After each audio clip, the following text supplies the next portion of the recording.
দাবি অনুযায়ী যারা ভালো ভালো কাজের আঞ্জাম দেবে, আমি আল্লাহ প্রথম ওয়াদা লা ইস্তাখলিফান্নাহুম ফিল আরদ, লামে তাকিদ নুনে সাকিলা। আল্লাহ বলেন আমি গ্যারান্টি দিয়ে বললাম এই জমিনের শাসন ক্ষমতা আমি তাদেরকে দেব। যেমন তাদের পূর্বে যারা ছিল তাদেরকে এই দুইটা শর্ত মানার কারণে দিয়েছিলাম। হযরত ওমরকে যেমন দিয়েছিলেন, আবু বকরকে দিয়েছিলেন, হযরত ওসমানকে দিয়েছিলেন, হযরত আলী রিদওয়ানুল্লাহি তাআলা আলাইহিম আজমাইন তাদেরকে দিয়েছিলেন। ওই আল্লাহ ঠিক ওই রকমই এখনো আছে। কথা বলেন না কেন? উনি এখনো ওই রকমই আছেন, একটু হালকা দুর্বল হয়ে গেছে। উনি ওই রকম নেই নাকি রওশনের সাথে মতো একটু দুর্বল? এমন গৃহপালিত বিরোধী দল ছিল, আমার মনে হয় এই রওশনের সাথে ঠেলা দিলে পরিচিত। আমি যেটা এখান থেকে আপনাদের বোঝাতে চাই, আমাদের পূর্বপুরুষ যারা, তাদেরকে যদি আল্লাহ দুইটা শর্ত মানার কারণে জমিনে শাসন ক্ষমতা দেয়, মাস্ট বি আমাদেরকে এই দুইটা ওয়াদা যদি আমরা পূরণ করতে পারি, শর্ত যদি মেনে নিতে পারি, আল্লাহর প্রথম ওয়াদা আল্লাহ পূরণ করবে। ইন্না ওয়াদাল্লাহি হক, আমি আল্লাহর ওয়াদা কি সত্য। সুতরাং এই ওয়াদার সামনে আমরা দেখতে চাই, কিন্তু আমাদের আবার দুইটা গুণ লাগবে না? বলেন বলেন।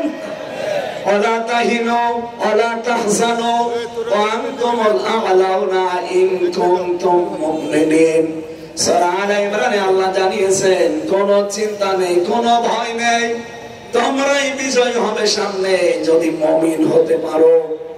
আর সিরাজগঞ্জবাসী, এই পৃথিবীর ময়দানে ভয় নেই, চিন্তা নেই, বিজয় হওয়ার দায়িত্ব আল্লাহ বলেন তোমরা বিজয় হবে যদি মুমিন হতে পারো।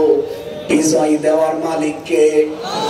আরো বলেন, মুমিন হওয়ার মালিক কে? অবশ্যই আল্লাহ। আল্লাহ মুমিন হবে?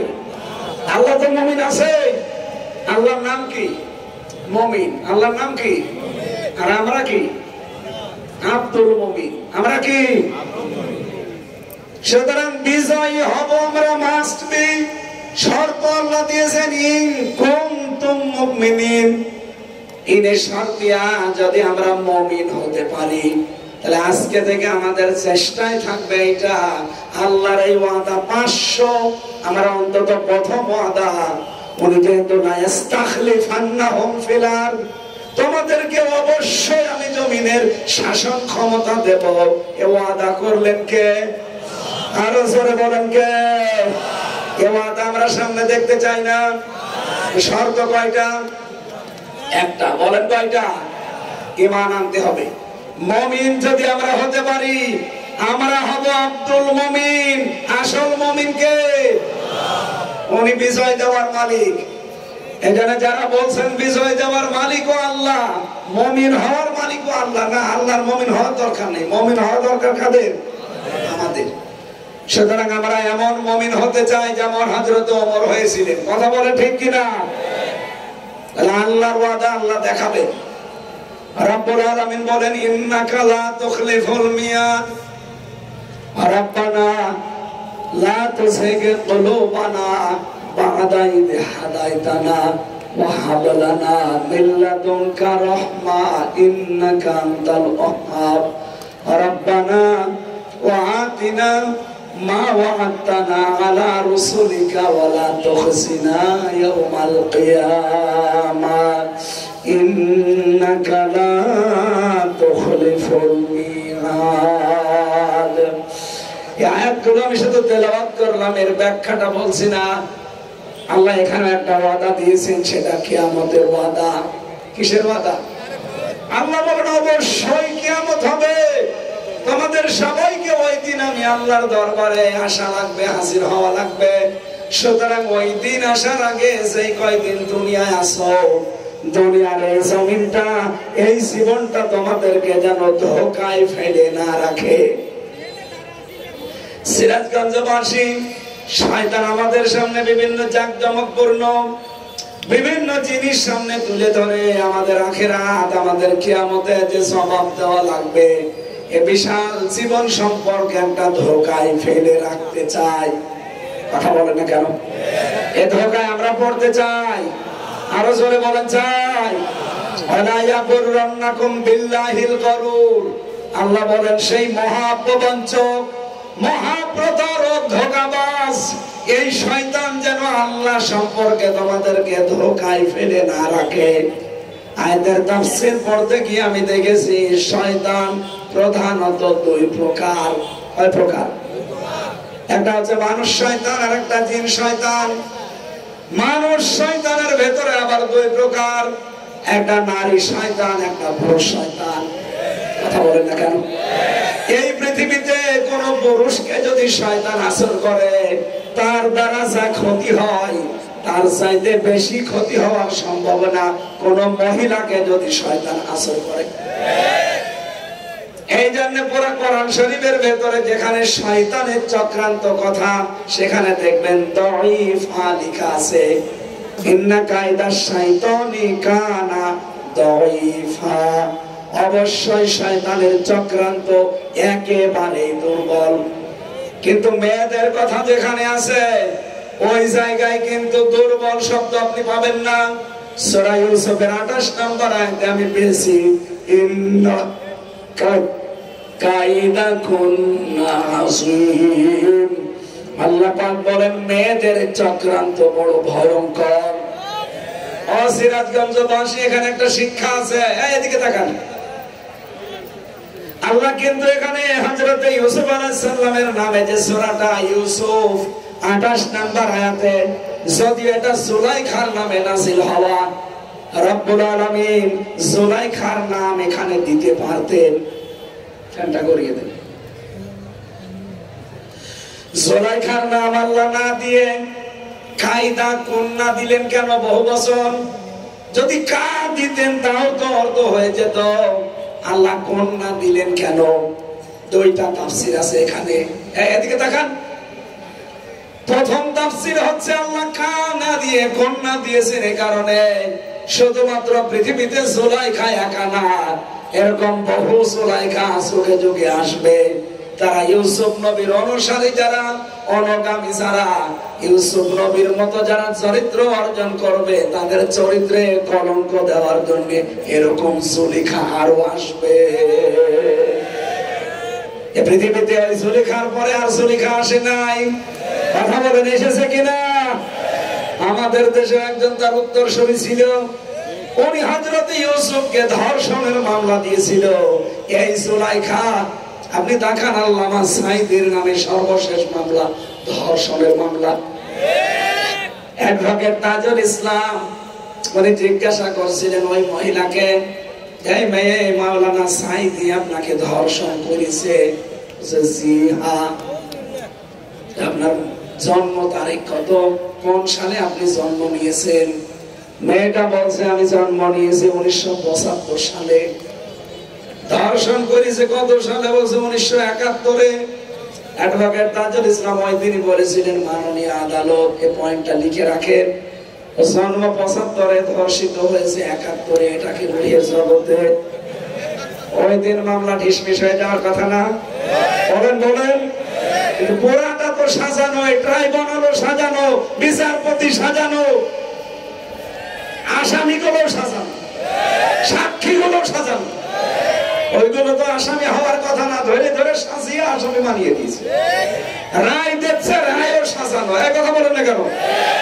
সুতরাং সবই যখন সাজানো, আর এই ট্রাইব্যুনালে এটিএম আজহারুল ইসলামের নামে যে ফাঁসির রায়, যারা সাক্ষী, এই যে আজকে বেরিয়েছে রিপোর্ট, অনেক আগে বেরিয়েছিল, আজকে আমি দেখলাম 3 জন সাক্ষীর উপরে ভিত্তি করে তারা ফাঁসির রায় দিয়েছে। একজন সাক্ষী দেখেছে 6 মাইল দূর থেকে, আর একজন দেখেছে 3 মাইল দূর থেকে, আর একজন দেখেছে 1.5 মাইল দূর থেকে। এই হচ্ছে সাক্ষী। ওই 75-এ জন্ম, 71-এ ধর্ষিত, ওই রকম হয়েছে। এক কথা বলেন না কেন? সুতরাং আমরা চাই এগুলো সব যেহেতু বানোয়াট। আর আজহারুল ইসলাম তিনি বিপ্লবের সৈনিক ছিলেন, বিপ্লবের মাধ্যমে যেহেতু সরকার, আর বিপ্লবের অগ্রনায়ককে আপনি এখনো পর্যন্ত জেলে রাখবেন কোন কারণে? আমরা চাই আগামীকাল আমরা তার মুক্তি চাই এবং মুক্তি দিতে হবে। অনেকে মনে মনে করছে, এমনকি কথা অনেকে বলছে এটা ওদের মুখের কথা, এরকম বলে থাকে না। এদেশে একামতে দিনের দায়িত্বে যারা আছে, আল্লাহর কসমে কোরআন আমি মাথায় নিয়ে বলতে পারি, মন থেকে, সব না, কিছু মুনাফিক আছে, মন থেকে যারা একামতে দিনের দায়িত্ব পালন করে, তারা যদি একবার মুখ দিয়ে কিছু বলে না, ওটা কিন্তু তাদের মুখের কথা না, ওটা মনের কথা। আর একবার যেহেতু বের হয়েছে, এটা আমিরে জামাতের মুখ দিয়ে, এটা বাস্তবায়ন কালকে হওয়াই লাগবে, নয়তো কি হবে আমরা জানি না। কথা বলেন না কেন? উনি তো যা মুখ দিয়ে বলে ওটা ওনার মুখের কথা না, ওটা মনের কথা। সুতরাং সালিমউদ্দিন ভাই মুখ দিয়ে বলেছে, অনেকে বলছে এরকম বলেই থাকে। কিসের বলে থাকে আপনি কালকে দেখতে পাবেন। খালি আমরা বলি না, মুখ দিয়ে যেটা বলি ওইটা আমার মুখে এবং মনে এক কথা। আমরা চাই এই হযরত এই সৈনিকটাকে আর যেন জেলখানায় পৌঁছতে না দেওয়া হয়।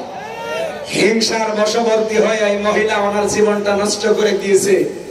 আমরা চাই শেষ জীবনে কিছুদিন মুক্ত বাতাসে আল্লাহর এই পৃথিবীটা দেখে যান। কয়েকদিন পর তো এমনি আল্লাহর কাছে চলে যাবে, কথা বলেন না কেন?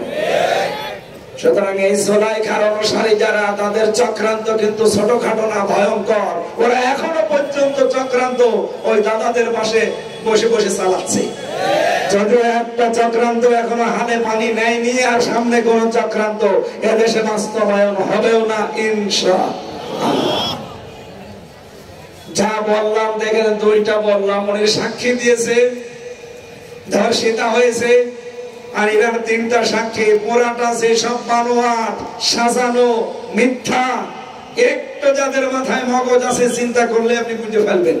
সুতরাং এই নিরপরাধ মানুষটার পক্ষে কিন্তু দাঁড়ানো ইমানের এখন দাবি আমাদের। যদি রাজনীতি মনে করি চলে যান, আপনার উপরে আল্লাহ খুশি হবে না। কারণ অন্যায় কাজ দেখলে আপনাকে অবশ্যই বাধা দেওয়া লাগবে হাত দিয়ে। এটা যে অন্যায় আর কি বলার অপেক্ষা রাখে? সুতরাং যার যে সামর্থ্য আছে হাতের, ক্ষমতার পাওয়ারের, ওই জায়গায় কালকে দেখাতে হবে। এটা যদি না হয় মুখ দিয়ে প্রতিবাদ, যদি আমরা ওই পর্যায়ে যাই, যদি এরপরও না হয়, অন্তরে আমরা ঘৃণা করব এবং পরিকল্পনা করব কি করে সত্যের পক্ষে দাঁড়ানো যায়। সুতরাং কিয়ামত সত্য না মিথ্যা? আরো জোরে বলেন। শয়তান মেয়েদের ভেতরে যেগুলো আছে, এগুলো যে কত ভয়ঙ্কর। নবীজি বলেন, কোন শয়তান যদি পরিবারে কোন মহিলার উপরে ভর করে, ওই পরিবারটা পুরো ধ্বংস হয়ে যায়। এই বাংলাদেশে যেই পরিবারে মহিলা শয়তানের আসরে পড়েছে, ওই পরিবার আর পরিবার নেই, পুরোটা একটা মিনি জাহান্নাম হয়ে গেছে। দেখতে উপরে মনে হয় ভালো, না, ভালো নেই। আজ হাজারো পুত্রবধূ বসে আছে বিভিন্ন মহিলা প্যান্ডেলে। সম্মানিতা মা বোনেরা, আপনাদের কি হয়তো শয়তান আক্রান্ত করেছে? নয়তো নিজের মা বাবাকে যেই নজরে দেখেন, শ্বশুর শাশুড়িকে আপনি ওই নজরে দেখতে পারেন না, কোন কারণে? এটা শয়তানের একটা চক্রান্ত। এই কথা বলেন না কেন? অনেকে মনে করে আমি নামাজ পড়ি, রোজা রাখি, কালো বোরকা পরি, আমি জান্নাত পাবো না। কে পাবে? কে বলেছে আপনি? আপনার শ্বশুর শাশুড়িকে নিজের মা বাবার মতো মনে করা লাগবে। আমি একজন স্বামী, এটা একটা স্বামী। যত স্বামী আছে এখানে এবং সারা পৃথিবীতে যত স্বামী আছে, সব স্বামীর পক্ষ নিয়ে আমি আজকে বলছি, কোন স্ত্রী যদি তার স্বামীর মন পেতে চায়, আল্লাহর কসম তার স্বামীর মা বাবাকে নিজের মা বাবার মতো মনে করা লাগবে। নয়তো জীবনেও স্বামীর মন আপনি পাবেন না। হ্যাঁ, উপরে উপরে আপনাকে ভালোবাসতে পারে, কিন্তু ভেতরে ভেতরে সে মানসিক রোগী হয়ে যাবে। এরকম মানসিক রোগী সিরাজগঞ্জে নেই? কার কার বউ এরকম মন ছোট? হাত তোলেন তো। হাত তোলা ঠিক না, এটা রেকর্ড আছে। সম্মানিত মা বোনেরা, বহু স্বামী কিন্তু হাত তুলে ফেলেছে। আশা করছি আপনি আচরণ সামনে আর করবেন না। আপনার শ্বশুর শাশুড়ি হবে আপনার কাছে আপনার মা বাবার মতো। আমি কয়েকদিন আগে নীলফামারী গিয়েছিলাম, যে দেখে একটা বৃদ্ধাশ্রম। এই কোলে 25 জন মা, এই কোলে 25 জন বাবা বসে আছে। চোখ দিয়ে টলমল করে পানি পড়ছে। আমি দুইজনের সাথে কথা বললাম। একজন বলছে আমার ছেলে ডিসি, আর একজন বলছে আমার ছেলে আমেরিকায় থাকে। আপনারা বছর 3 বছর আমরা পড়ে আছি, ছেলে মাঝে মাঝে টাকা পাঠায়, আমার বউ মাসে তো ঘ্যানর ঘ্যানর করে আর বলিস ওই মুড়ি যদি বাড়ি থাকে তোমার ভাত আমি খাবো না। বাধ্য হয়ে ছেলে আমার ডিসি আমার রেখে গেছে এখানে। আপনি চিন্তা করতে পারেন এই সিরাজগঞ্জ পুরা জেলা চালায় একটা ডিসি, সেই ডিসির মা এখন পড়ে আছে বৃদ্ধাশ্রমে 2 দিন 3 দিন না 3 বছর এই পুত্রবধূর ছোট মনের কারণে।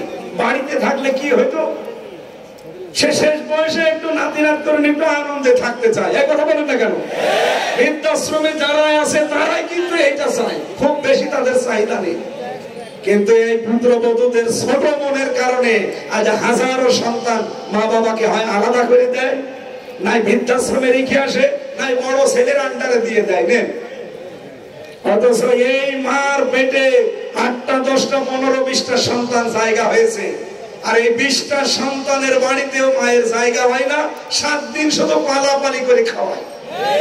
আপনি মানুষ, আরো তো মাকে নিয়ে কাড়াকাড়ি করা দরকার। নবীজি জানিয়েছে যে মায়ের পেছনে খরচ করে, ওটা খরচ না, ওটা সাদকা।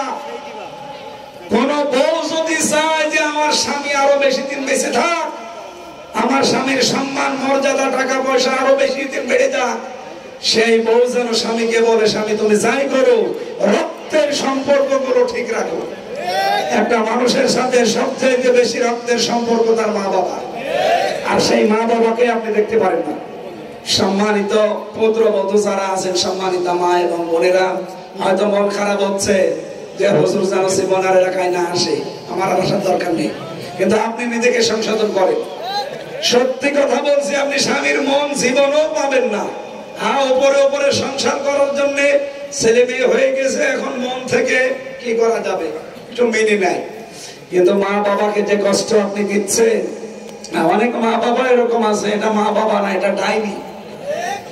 নিজের মেয়ে দোষ করলে মাফ করে দেয়, কাজ না জানলে কাজ শিখিয়ে দেয়, আর অন্যের একটা মেয়ে এসেছে কিছু হলে আগে ছেলের কানে কানে তুলে দেয়। এইরকম ডাইনি মা দেশে নেই?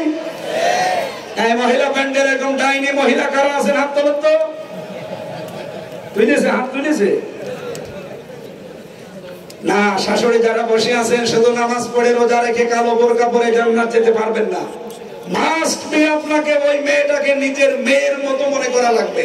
আমরা তো চাই পরিবারটা একটা মিনি জান্নাত হয়ে যাক, এই কথা বলেন না কেন? কিন্তু শয়তান যেহেতু মেয়েদেরকে আসর করে, আর শয়তান কোন মহিলাকে যদি একবার ধরে, ও কি জিন শয়তান থাকে না ভয়ঙ্কর শয়তান হয়ে যায়?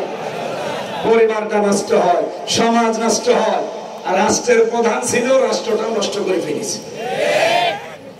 এই জন্য নবীজি জানিয়েছেন ওই জাতি কখনো সফল হতে পারে না সেই জাতির নেতৃত্বে কোন মহিলা আছে।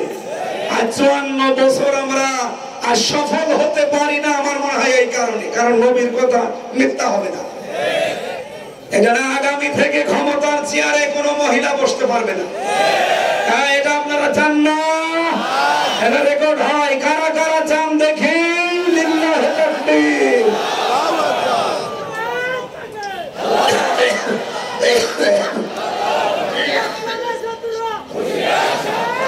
আলহামদুলিল্লাহ, আমরা চাই আগামীতে আমাদের নেতা হবে, রাষ্ট্রপ্রধান হবে কোন পুরুষ।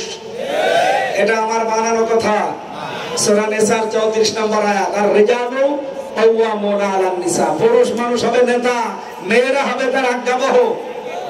আর এখন বড় রাজমিস্ত্রি আর আমরা যোগাই না, এটা সামনে আমরা হতে দিতে চাই না। শয়তানের চক্রান্ত কিন্তু মারাত্মক। শয়তান নবীর উম্মতের ভেতরে কয় প্রকার মানুষকে বন্ধ মনে করে? 10 প্রকার। বলেন বলেন। 1 নম্বরে জালেম শাসক, যেটা এর আগে ছিল, ওটা সরাসরি তো শয়তান। শয়তান আর বন্ধু বানাবে কি? শয়তান বলতো তুমি যখন আসো আমি অন্য দেশে গেলাম। 2 নম্বরে ওই আলেম যারা জালেমের তোষামতি করে, আর এটাও 15.5 বছরে বেশি ছিল।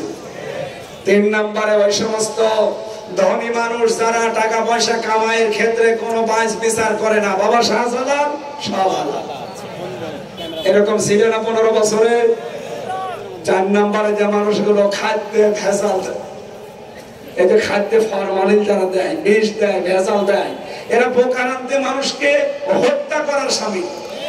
আমার মনে হয় সামনে এরকম মানুষ ধরা পড়ে গেলে এদের আর মাছ রাখা ঠিক না, কারণ এরা তো মানুষ না, এরা কি শয়তানের বন্ধু? বলেন বলেন, শয়তানের। সুতরাং খাদ্যে ভেজাল দেওয়া, খাদ্যে ফরমালিন দেওয়া, ঔষধ দেওয়া, এটা বন্ধ করা লাগবে। যদি কোনোটা ধরা পড়ে ওই রকম খাদ্য নিয়ে ওই রকম ফল, ওর মেয়েকে ওর বউকে খাওয়াবে, দেখ কেমন লাগে। এইটা খেয়ে আমার বউ আমার মেয়ে হার্ট অ্যাটাক করে কলিজা নষ্ট হয়ে ভেতরে সব অসুস্থ হয়ে মরে যাবে, আর তুমি ওই টাকা নিয়ে আরামে খাবে না। ওইটা ধরা পড়লে ওরে দিয়ে খাওয়ানো লাগবে। এই জন্য খাদ্যে ভেজাল যারা দিচ্ছেন, ঔষধ মিশাচ্ছেন যারা, তারা কিন্তু আর মানুষ এখন আর নেই। আপনি শয়তানের অলরেডি বন্ধ হয়ে গেছে। আমরা তাফসীর থেকে যেহেতু তুলেছি, মন মতো তো বলতে পারবো না, তাফসীর থেকে শোনাচ্ছি। 10 প্রকার মানুষের নাম বললাম না? প্রথম নম্বরে কি? জালিম শাসক। বলেন জালিম। 2 নম্বরে কৃপণ ধনী, যারা মাল উপার্জন করে কিন্তু কোনো বাস বিচার নেই। 3 নম্বরে ওই আলিম, যারা জালিমের সাফাই গায়। 4 নম্বরে বলেছিলাম যারা খাদ্যে ভেজাল দেয়, ঔষধ দেয়, কীটনাশক মিশায়। এরপরে 5 নম্বরে যারা আমানতের খেয়ানত করে। সামনে কিন্তু আসতেছে বহু আমানতের দোহাই দেবে, দায়িত্ব পেয়ে গেলে খেয়ানত করবে। 6 নম্বরে পেয়েছি অহংকারী লোক। 7 নম্বরে পেয়েছিলাম যারা পণ্য ক্রাইসিস তৈরি করে। 8 নম্বরে যারা জেনাকারী। এই পৃথিবীতে একটা দেশ, আমি নাম নিলাম না, ওরা পণ্য ওয়েবসাইট তৈরি করেছে, নারী পুরুষকে উলঙ্গ করে এই যুগল দৃশ্যগুলো তাম দুনিয়ায় দেখিয়ে পণ্য প্রোডাক্ট বানিয়েছে, এটা ইন্ডাস্ট্রি বানিয়েছে। এই মানব জাতির জন্য এই অপরাধটা দুনিয়া যে কত বড় মারাত্মক, পৃথিবী এখন ধ্বংস হয়ে যাচ্ছে অপরাধটার কারণে। সুতরাং সেনাকারী যারা, এরা মানুষ আর নেই, এরা শয়তানের বন্ধ হয়ে গেছে। 8 নম্বরে যারা সুদখোর। 9 নম্বরে যারা বখিল, দান করতে চায় না। 10 নম্বরে যারা মাদক দ্রব্য সেবন করে আর আমদানি করে। বাংলাদেশ থেকে লোহা, তামা, সোনা এগুলো পাচার হয়, আর দাদাদের দেশ থেকে আসে ডাল, বাবা, গাঁজা। এগুলো আর সামনে আসতে দেওয়া হবে না ইনশাআল্লাহ। এই বাংলাদেশটা একটা নিয়ামত, এটা ইকোনমিক অর্থনৈতিক একটা অঞ্চল। আমাদের সামনে যে বিশাল সমুদ্র পড়ে আছে, এই সমুদ্রগুলো, এই 7 সিস্টার, বিশেষ করে এই যে পাশে 2টা রাষ্ট্র নেপাল আর ভুটান, এদের দেশে কিন্তু সাগর নেই, পাহাড় আছে। ওরা ব্যবসা বাণিজ্য করতে হলে এই সাগর ব্যবহার করা লাগবে, বিশেষ করে 7 সিস্টারে। আমরা চাই সবাই মিলে ব্যবসা করে এই সাগর থেকে সবাই লাভবান হব। এই দেশটা আল্লাহ এমন ভাবে আমাদের আয়ত্তে দিয়েছেন, এমন একটা নিয়ামত হিসাবে দিয়েছেন, যদি আমরা সঠিকভাবে সামনে ব্যবহার করতে পারি, 18 কোটি মানুষ 18 কোটি জনসম্পদে পরিণত হয়ে এই দেশ থেকেও চীন দেশের মতো আস্তে আস্তে আমরা উন্নত হতে পারবো। আল্লাহ সেই তৌফিক সামনে আমাদের দেখার সুযোগ করে দেন, বলেন আমিন। আমার লিখিত বই আছে, জেলখানায় কিছু লিখেছিলাম, বাইরে এসে পরবর্তীতে করেছি, ওই গাড়ি থেকে নিয়েছি। কয়টা আছে? আল্লাহুম্মা আমিন। লা ইলাহা ইল্লা আনতা সুবহানাকা ইন্নী কুনতু মিনাজ জালিমিন। আল্লাহ, আমার কণ্ঠটা বসে গেছে, কথা বলতে কষ্ট হচ্ছে, এজন্য আমরা শেষ করে দিলাম। যতটুকুই বলেছি আমল করার তৌফিক দাও। নবীর উম্মতের ভেতরে যে 10 প্রকার মানুষ শয়তানের বন্ধু, আল্লাহ আমাদেরকে তুমি এই 10 প্রকার থেকে রক্ষা করো। এ মাহফিলের আয়োজন যারা করেছে, শোনার জন্য যারা এসেছে, সবাইকে তুমি কোরআনের জন্য হযরত ওমরের মতো কবুল করে নাও। এ বিশাল আয়োজনে যারা আঞ্জাম দিলে এদেরকে মাফ করে দাও। এলাকায় যত মানুষ কবরে আছে, জান্নাতুল ফেরদাউস তৈরি করে দাও। তোমার যে 500 ওয়াদা দিয়েছে কোরআনে, প্রথম ওয়াদা তুমি ঈমান আর আমল যাদের আছে তাদেরকে রাষ্ট্রীয় ক্ষমতা দিতে চাও। আল্লাহ, সামনে তুমি এই দৃশ্য আমাদেরকে দেখার সুযোগ করে দাও। মা বোনদেরকে পর্দায় থাকার তৌফিক দাও। আগামীর এই দেশটা তুমি কোরআনের হাতে তুলে দাও। 56,000 বর্গ মাইল তোমার কালাম দিয়ে চলছে, এটা যেন দেখে মরতে পারি সুযোগ করে দাও। মাওলানা রফিকুল ইসলাম খান, মাওলানা নূর মোহাম্মদ সিরাজি, অ্যাডভোকেট মিঠু ভাই সহ সব আলেম ওলামা এসেছে, আমাদেরকে মঞ্জুর করে দাও। যত মানুষ দায়িত্ব পালন করেছে মাহফিলের, আল্লাহ স্বেচ্ছাসেবক ভাই এবং বোনদেরকে তুমি মঞ্জুর করে নাও। আমার কণ্ঠটা তুমি আগের মতো আবার ফিরিয়ে দাও। আলহামদুলিল্লাহি রাব্বিল আলামিন। লা ইলাহা ইল্লাল্লাহু মুহাম্মাদুর রাসূলুল্লাহ। আসসালামু আলাইকুম ওয়া রাহমাতুল্লাহ। ওই যে গাড়ি আছে নিয়ে যান।